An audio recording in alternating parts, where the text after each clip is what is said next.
Chers amis, bonjour, bonsoir. Alors, me voilà de retour pour contrer toute la propagande de merde de ce que nos médias mainstream nous assènent tous les jours par l'entremise de leurs journalistes aux ordres ou alors corrompus parce que touchant de l'argent, par exemple, des labos, Gilead et autres, bien Pfizer, Moderna, etc.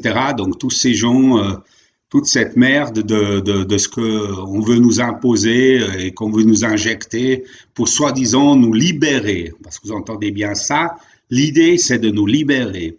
Alors, nous avons appris ici en Suisse que malgré ce qui avait été décidé par des cantons, il faut savoir qu'en Suisse, c'est un État fédéral, donc il y a un conseil fédéral qui, alors forcément lui, bien sûr, il est aux ordres de l'OMS, de Bill Gates, de Soros, de tous ces milliardaires malades du cerveau, hein, ça c'est clair, hein, ça c'est des petites marionnettes qui exécutent ce qu'on leur dit de faire. Et en dessous, alors, il y a des cantons avec des gens extrêmement bien payés. Il faut savoir que ceux qui dirigent les cantons, ils ont un salaire de l'ordre de 35 000 francs suisses par mois, c'est-à-dire 33 000 euros tous les mois qui tombent, qu'ils bossent pas, qu'ils soient malades, qu'ils soient au boulot, tout ça. Plus encore des retraites dorées de l'ordre de 10 000 francs suisses par mois, c'est-à-dire 9 500 euros par mois. Tous ces gens-là, donc, qui imposent, qui nous limitent nos libertés, hein, comme si de rien n'était, tout eux en se gavant de pognon à longueur d'année. Et voilà, donc c'est ce qui est en train de se passer. Alors, ce qui s'est passé, c'est que pendant des semaines, les restaurants et les soi-disant magasins non essentiels, c'est-à-dire tout ce qui n'appartient pas à des multinationales ou à des Rothschild ou des gens comme ça, hein, des grandes chaînes, soi-disant coopératives comme la Migros ou la Coop, pouvaient ouvrir, mais par contre, les petits commerçants, les gens qui sont indépendants, qui vivent de leur boulot, eux, ils pouvaient pas, y compris les restaurants, pouvaient pas, soi-disant, parce que il y avait eu beaucoup de cas. Hein. Donc, vous connaissez l'histoire des cas, hein, je vais revenir dessus. Les cas, c'est une foutaise qui a été inventée par les spécialistes des deuxième, troisième et quatrième vagues. C'est-à-dire qu'ayant vu que cette soi-disant pandémie, qui n'en était déjà pas une, hein, c'est une simple épidémie du même type que la grippe saisonnière, donc quand ils ont vu que la soi-disant pandémie ne tuait pas autant de monde et ne continuait pas, alors après ils ont inventé la super notion débile, mais qui marche très bien avec ceux à qui on doit faire peur, c'est les hôpitaux sont pleins, ce qui est encore notre mensonge, d'accord, les hôpitaux sont pas pleins, mais alors des cas, c'est-à-dire que des gens qui pétaient de trouille ont été de se faire tester. Et il faut savoir une chose, ces tests n'ont jamais, écoutez-moi bien, vous pouvez contrôler, vous savez que vous pouvez tout contrôler, je vous invite à contrôler tout ce que je dis. Ces tests n'ont jamais été prévus pour détecter des virus chez les humains, jamais. Hein.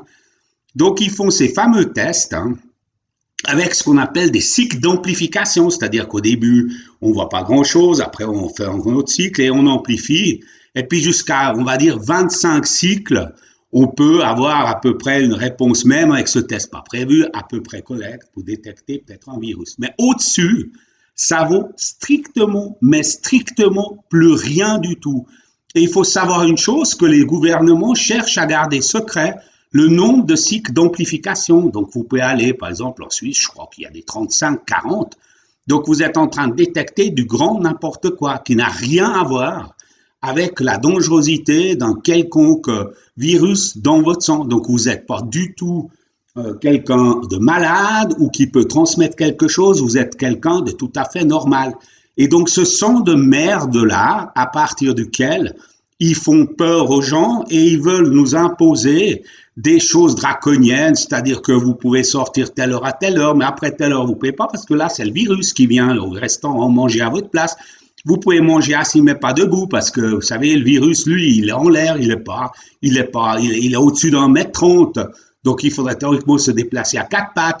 Ou alors, dans certaines villes, le virus, lui, circule. Il faudrait avoir un masque dehors. Donc, tous ces trucs plus débiles les uns que les autres, que ces espèces de crétins qui dirigent nos pays, nos cantons, nous imposent, soit par totale idiotie, je veux dire simplement par ignorance, parce qu'il faut savoir une chose, que tous les grands spécialistes tels que le professeur Perron, ou tels que le professeur Raoult, ou le docteur Fouché, ou les autres, par exemple Toussaint, ou tous ces gens-là, ils ont dit tous que tout ça, c'est débile. Donc, s'ils nous l'imposent, c'est pas parce que ils font attention à nous, pas du tout. Ils nous l'imposent parce qu'ils poursuivent d'autres buts. Et alors, je vous ai dit, quel autre but? C'est pas parce qu'ils ont besoin que nous restions en bonne santé, pas du tout. C'est nous faire accepter de nous faire vacciner. C'est ça l'idée. C'est l'idée de la vaccination. Voilà. Ils veulent qu'on ait peur d'être malade et qu'après qu'on meure, personne ne meurt. Docteur Fouché, qui est réanimateur, a dit que dans son hôpital, on ne meurt plus parce que si on traite les gens avec les vrais médicaments, pas avec les saloperies de Remdesivir que l'Union européenne a acheté pour 1 milliard et la Suisse aussi l'impose, comme dans l'hôpital Rivière à Chablais, vous vous rendez compte? C'est quoi ce directeur débile? C'est pas un scientifique. C'est quoi? Il touche du fric de Gilead pour dire que l'hydroxychloroquine qui soigne les gens et qui les guérit est dangereux. Mais qu'est-ce qu'on a comme personne qui préside aux destinées même d'un hôpital qu'on a payé par des centaines de millions de notre poche? C'est un type comme ça et qui envoie des lettres aux médecins qui l'ont interdit d'utiliser l'hydroxychloroquine. Vous vous rendez compte le scandale? Et que alors là, évidemment, personne ne peut rien dire. Bien sûr, tous les médias aux ordres, hein, ils se la coincent, hein, puisque eux, ils font partie du problème. Hein, tous ces journalistes plus vendus, plus pourris les uns que les autres, ils vont pas les poser la question, comment se fait-il que vous interdisez l'hydroxychloroquine qui marche? Eux qui ont répété à tort et à travers qu'il n'y a pas de médicaments pour soigner et guérir cette soi-disant pandémie, cette maladie. Mais bien sûr qu'il y en a. Il y en a toujours eu, depuis le début il y a eu. Sauf qu'ils ont menti pour que les gens aient peur. C'est des terroristes, ces journalistes. C'est des terroristes, et je pèse mes mots. Alors le jour où ça aura tourné, parce que les gens vont finir par se révolter, hein, ça va pas rester comme ça en l'état, hein, eh ben la roue va tourner. Eh ben on sait pas comment ces gens-là, qu'est-ce que ceux qui sont morts parce qu'on a menti sur les médicaments et etc., ou qu'on n'a pas traité, comment ces gens-là ou leurs familles vont réagir, hein. Ça, personne ne peut répondre de ça, mais eux, ils prennent quand même ce risque. Bon, ben, tant pis pour eux. Après, vous savez, ils ont dit dès le départ, hein, comme Bercel, notre malade national, il a dit, nous sommes en guerre. Oui, alors moi j'ai dit déjà ce jour-là, j'ai dit oui, nous sommes en guerre, mais pas contre un virus. Nous sommes en guerre contre un État totalitaire, comme en France, contre ce sataniste de Macron, oui. Les pays sont en guerre. Et les guerres, ben, ça dure longtemps, hein. Il y a des batailles. Pour le moment, ils pensent avoir gagné toutes les batailles, mais une guerre, ça peut être long, hein. 39-45, ça a duré 6 ans, hein, puis ils ont fini par la perdre, cette guerre. Donc voilà, pour le moment, nous sommes en plein dans la guerre, hein, ça c'est clair.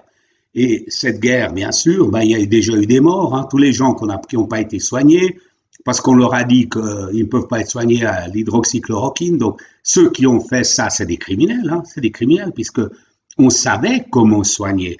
Moi, je me rappelle d'une vidéo de la RTS avec 3 débiles mentaux qui ont critiqué Raoult, eux qui sont rien, qui n'ont jamais vu un médecin, des pauvres gens que les médias nous mettent en avant. Voilà, ce sont des tartuffes pareils qu'on met dans les médias. Par contre, quand il y a un type comme Raoult qui est une référence mondiale, qui est une star, on essaye de le salir, mais le peuple l'adore. Leur problème, c'est ça, que Véran, le peuple en France, le déteste, et Raoult, le peuple l'adore. Voilà. Et regardez le film Hold Up, hein, pour ceux qui n'ont pas encore vu, qui n'en ont pas entendu parler, parce qu'on comptez pas sur les médias, si ce n'est que pour éventuellement critiquer. Vous pouvez toujours voir ce film sur mon site, hein, le site s'appelle nouvelordremondial.ch, Nouvel Ordre Mondial en un seul mot.ch, et vous avez le lien vers le film Hold Up. C'est un film qui est long, mais là vous allez comprendre quel genre de conspiration qu'ils ont créé de toutes pièces pour nous foutre en l'air, pour foutre en l'air nos vies, pour foutre en l'air et ramasser nos biens, parce que le but final, vous croyez que c'est quoi? C'est par exemple foutre en l'air tous les bistrots, mais ils vont pas être perdus pour tout le monde, hein. Des gens vont venir ramasser ça pour rien, hein, pour une bouchée de pain. Les Rothschild, les milliardaires et les Rockefeller et les Bill Gates, tous ces gens-là qu'on ne le voit pas jamais à la télé, mais qui eux sont les vrais tireurs de ficelles, ils savent très bien qu'il va y avoir à ramasser beaucoup de biens pour rien du tout. Et les biens et les immobiliers, tout ça, ils sont là pour ça, hein. Ils sont là, ils attendent l'horreur. Mais ces gens-là, ils sont en train de préparer avec toutes ces saloperies de fermeture, de magasins, de commerces, d'activités, etc., de restos et tout.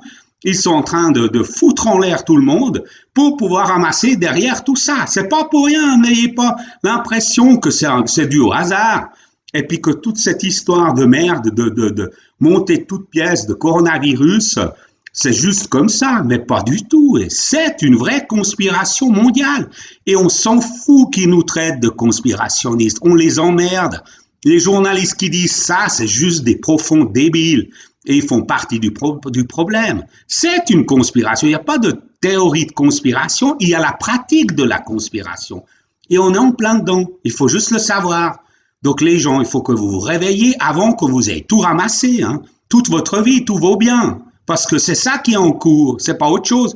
Qu'est-ce que vous imaginez? On va pouvoir payer chaque fois que des gens ne peuvent pas bosser, on va dire, oh, on va vous donner du pognon, mais jusqu'à quand?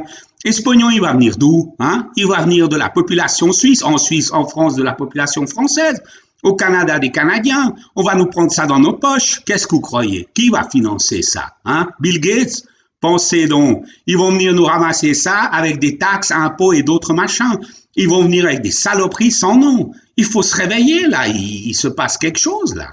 Oui, on est en guerre, nous sommes en guerre, mais pas contre un virus qui est pas pire que la grippe. Non, nous sommes en guerre contre les gouvernements et leurs merdias de merde qui montent et qui manipulent. Hein. Alors il va falloir vous réveiller très très très rapidement avant qu'une vraie vague, cette fois-ci, vous emporte pas leur vague à eux, machin, deuxième vague, troisième vague, quatrième vague, cinquième, sixième. Et après, attendez, il va y avoir la suite des vagues, ça va être la COVID-21. C'est une autre saloperie qui va venir se loger avec ce que vous avez déjà en vous et le vaccin, qui va vous rendre malade, et par le biais excusez-moi, il faut que je vous montre, autrement ils vont encore me censurer. Par le biais de ça, vous allez voir les ennuis que vous allez voir entre le vaccin et ça. Hein, si vous avez envie de tester, testez-le. Je vous laisse mon tour et je connais beaucoup de monde autour de moi qui va vous laisser leur tour à eux. Alors, à bon entendeur, salut!